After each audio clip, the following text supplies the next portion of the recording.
خواجہ قطب الدین بختیار کاکی سب کہہ دو رحمت اللہ علیہ، بڑا ولی ہے، بڑا ولی ہے۔ آخری وقت آیا، وصیت نامہ لکھ دیا، انتقال ہو گیا، لوگ آ گئے۔ اتنا اچھا زمانہ تھا، مولانا مناظر احسن گیلانی رحمت اللہ علیہ نے لکھا ہے کہ خواجہ قطب الدین کا جنازہ پڑھنے کے لیے جو مجمع آیا ہوا تھا اس میں کم سے کم 15,000 محدث تھے، 50,000 قاری تھے، 80,000 ناظر قرآن پڑھنے والے تھے۔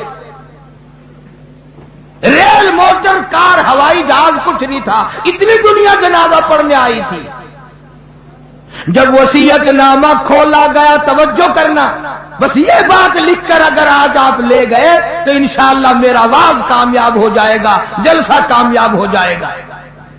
وصیت نامہ کھولا، اس میں لکھا ہوا تھا میری نماز جنازہ وہ آدمی پڑھائے، میری نماز جنازہ وہ آدمی پڑھائے جس میں 3 شرطیں پائی جائیں۔ میری نماز جنازہ وہ آدمی پڑھائے جس میں 3 شرطیں پائی جائیں۔ پہلی شرط یہ ہے ساری زندگی میں، ساری جوانی میں آج تک ایک دل بھی اس کی جماعت کی نماز تو کیا تکبیر اولا بھی فوت نہ ہوئی ہو۔ ایسا آدمی میرا جنازہ پڑھائے جس نے جب سے ہوش و حواس سنبھالا ساری زندگی میں اس کی نماز نہیں، جماعت نہ گئی۔ پہلی شرط تو یہ، اور دوسری شرط یہ ہے میری نماز جنازہ وہ آدمی پڑھائے جس کی ساری زندگی میں کبھی تہجد کی نماز قضا نہ ہوئی ہو۔ تیسری شرط یہ ہے میری نماز جنازہ وہ آدمی پڑھائے جس کی ساری عمر میں، ساری زندگی میں، بیماری میں، سفر میں، تندرستی میں، کاروبار میں، کسی حال میں بھی اس کی نگاہ غیر عورت پہ کبھی نہ پڑی ہو، غیر محرم عورت پہ اس کی کبھی نہ نظر پڑی۔ اب یہ تینوں شرطیں بڑی سخت، وصیت نامہ پڑھ کر سنا دیا گیا، کوئی آگے آنے کو تیار نہ ہوا، نہ محدثین میں سے، نہ مفتیوں میں سے، نہ قاریوں میں سے، نہ عالموں میں سے، نہ حافظوں میں سے، کوئی آگے آنے کو تیار نہیں۔ کیوں؟ سب کو یاد تھا بھی جماعت بھی کبھی نہ کبھی نکل جاتی ہے، تہجد بھی رہ جاتی ہے، اور دوستو سچائی کا زمانہ تھا اس لیے کوئی آگے نہ آیا۔ اگر آج کوئی یہ وصیت نامہ لکھ کر رکھے گا انشاءاللہ بغیر جنازے کے تشریف لے جانا پڑے گا۔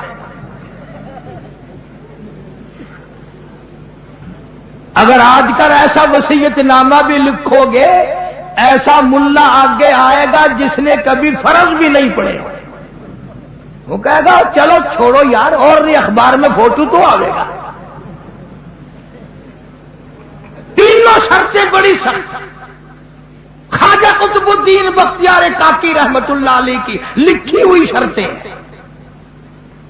صبح سے لے کر شام ہو گئی، عصر کا وقت آ گیا، جنازہ رکھا ہوا ہے، خلقت خدا کی آئی ہوئی ہے، نہ کسی میں یہ شرطیں پائی جائیں، نہ کوئی جنازہ پڑھائے۔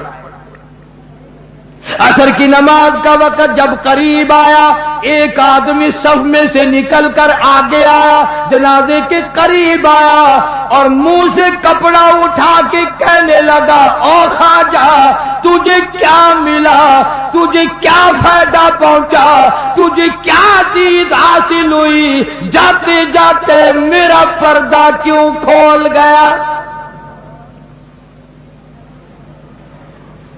آج تک میرے رب کے سوا، تیرے سوا کوئی نہیں جانتا میں کیسا ہوں، آج تو نے میرا راز کھول دیا، میں سمجھتا ہوں کس کو لکھ کے گئے ہو، کس سے جنازہ پڑھوانا چاہتے ہو، مجھے پتا چل گیا تھا پر میں اپنے آپ کو چھپانا چاہتا تھا۔ او خواجہ مجھے دنیا میں کیوں ذلیل کر دیا.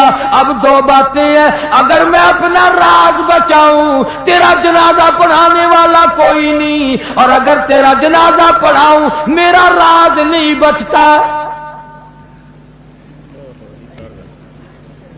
کون ہے آج میرا پردہ بچائے؟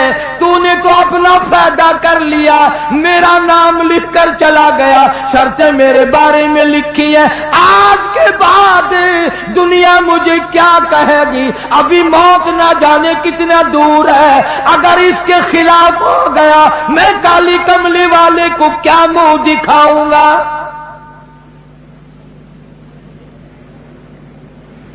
صفیں بنوائی, جنازہ پڑھا دیا. اور پشاور کے لوگوں, تم میں لکھے پڑے لوگ بھی ہوں گے, میں تاریخ کی طرف سے ذمہ داری سے کہتا ہوں, کسی نے اعتراض نہیں کیا کہ تیرے اندر یہ شرطیں نہیں پائی جاتی. اب جس نے جنازہ پڑھایا تم یہ سوچ رہے ہوگے کہ پتہ نہیں کس خانقاہ کا ولی ہوگا, کون مفتی ہوگا, کتنا بڑا پیر ہوگا, کتنا بڑا بزرگ ہوگا, خدا جانے پہاڑوں میں رہتا ہوگا. نہیں, اسی وقت میں جب یہ خواجہ کا انتقال ہوا ہے, فوت ہوئے ہیں, اسی وقت کا حکمراں دلی کے تخت پہ بادشاہ کرنے والا خواجہ شمس الدین التمش تھا. کبھی بادشاہ ایسے ہوا کرتے تھے کہ ان کی جماعت کی نماز نہ جاتی تھی, کبھی تہجد کا دانی ہوتی تھی, کبھی غیر عورت پہ اس کی نگاہ نہیں پڑتی تھی. آج غریبوں, مزدوروں اور ملازموں, تم سارا دن بدنیتی سے 100 عورتوں کو تاڑتے ہو, اور مرتے وقت تمہیں کیا ملے گا؟